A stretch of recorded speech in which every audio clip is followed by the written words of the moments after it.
The meta overall of this season is better for us because it's so focused on the mid lane. We can play around Peppiinero a lot and he can carry our games. Double kill over to Peppiinero. Dexter flashing away, hopefully to safety, but no, he goes down. Peppiinero! Is trying to defend, but I don't think it's enough. Double kill for Peppiinero. He never lets any other mid laner put more pressure in the map than he does. But the true shot barrage plus a hate spike.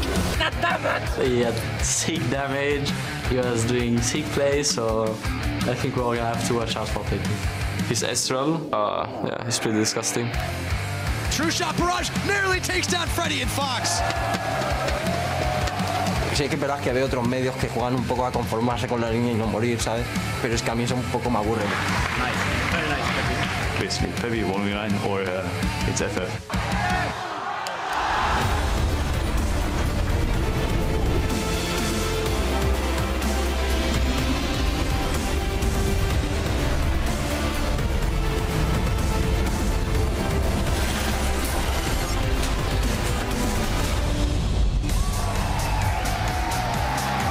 Welcome to week 8 of the European LCS Summer Split. We've got a packed house here in our studio in Berlin, Germany, as the league's 10 teams fight for the 6 spots up for grabs in the summer playoffs. As you can see, everybody is excited to be here. Our graffiti wall is as well. It's never leaving. It's gonna stay there. And the crowd outside super excited. Giants chilling a little bit in the sun, getting ready for the first match of the day. Now Godfred in the end bringing the Godfred effect as Kasing is bringing the Kasing effect to H2K still as he's being talked to by his coach Prolly. I'm Eefje Sjoggesepoortere here with James Stress O'Leary and Trevor Quickshot Henry as we look at the 4 games each team has left before the summer end. So let's pick up right where we left off last week and take a look at the standings. Of course, still at the top of the standings, Fnatic #1 and then Origin and H2K behind that to complete the top 3. Then the Giants and the Unicorns of Love tied for 4th right behind them. So the only team that's guaranteed into the playoffs is Fnatic, we've talked about already, but my eyes are squarely at the bottom of the table. SK and the Copenhagen Wolves,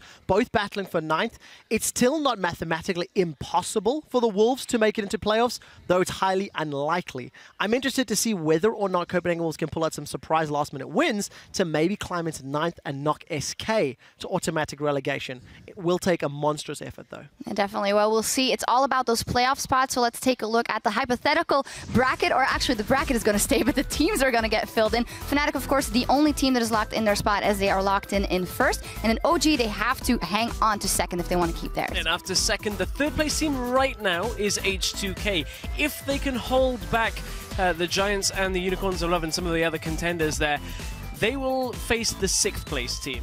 That right now is being contended by the likes of Roccat and Elements, so that's really the key spot to be in, because the name of the game for the playoff race is avoid Fnatic in the bracket. I completely agree. You can see how this breaks down. The teams that are in 4th and 5th are going to have such a difficult time in terms of qualifying for the finals by going through Fnatic, and everybody's fighting for championship points. That's what it boils down to. The further you go in the playoff race, the more championship points you get that at least will earn you a berth into the regional qualifier. Alternatively, if you're the likes of Fnatic, H2K, or UOL, you could get an automatic berth to the World Championships just for having the highest amount of points. Now, the race is on, and on top of that, also the new patch is hitting this week, 5.13. A lot of changes. Let's break down a couple of them, starting with the AP item changes. Well, all around, less raw power. For instance, needlessly large rod, a little bit cheaper, less ability power, builds into a couple of more things. One of those, of course, Luden's Echo. The utility is up, but honestly, there are so many changes. 20 items changed in total. I wouldn't dare predicting anything.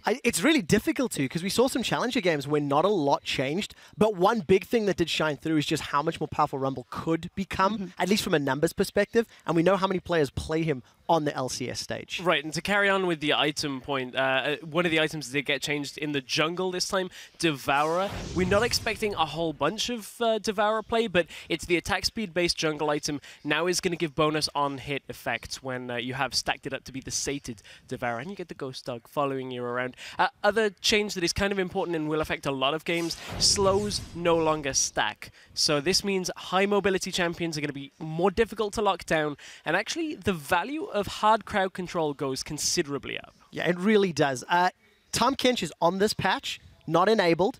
One other champion that did take a big hit was Kalista. We've taken a new approach to nerfing. The AD ratio gained from items has been made less effective. And this is to keep the core of Kalista the same. So it's still hopping, skipping, jumping, auto-attacking, rending to kill things. And that, in my opinion, means we're going to see the Blade of the Rune King Hurricane builds as a de facto and not see the likes of those Bloodthirsty into IH into Phantom Dancers just because of the decreased efficiency on those items. Right, but there is one key change for Kalista with the hopping and skipping and jumping. You used to be able to, while in the first jump from the auto attack throughout the queue, you can no longer do that. That will affect the laning phase a fair amount, and I expect to see that a fair amount in today's games as well. Yeah, definitely. But for the full rundown on patch 5.13, because it is a lot, you can also check out the VOD from PTL because Jad gave an awesome breakdown in his League of Learning, so go check that out. For now, though, we're going to look at our schedule here today because we're going to kick things off with the game of the week, straight into the action, and that will be Giants versus H2K.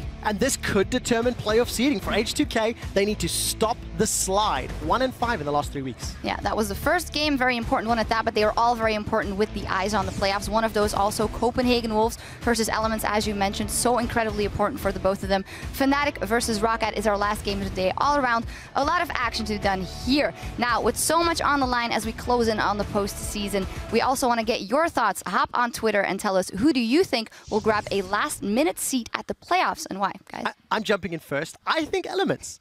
They're not actually in playoff contention at this exact moment in time, but I think they've got one of the easier schedules going forward. They play both Copenhagen Wolves and SK. If Roccat and Gambit can drop games, which they could to some of the stronger teams, I think Elements could squeak their way into it at the end. They might, the other team that might, there's a lot still up in the air, is Roccat. I'm keeping my eyes on them. They have the tough schedule still ahead of them. They've still got to face Fnatic. They've still got a couple of tough opponents in front of them. If they make the playoffs, it will have been with a very strong effort from the Roccat squad themselves. Incredible run from Elements and Roccat together, actually. But we want to know what you guys think, who will grab that spot at the playoffs. Tweet at LL Esports and use the hashtag LCS so we can talk over your responses later here on the desk. Now, it's time to hand it over to the caster desk to kick off Week 8 with a look at our Game of the Week.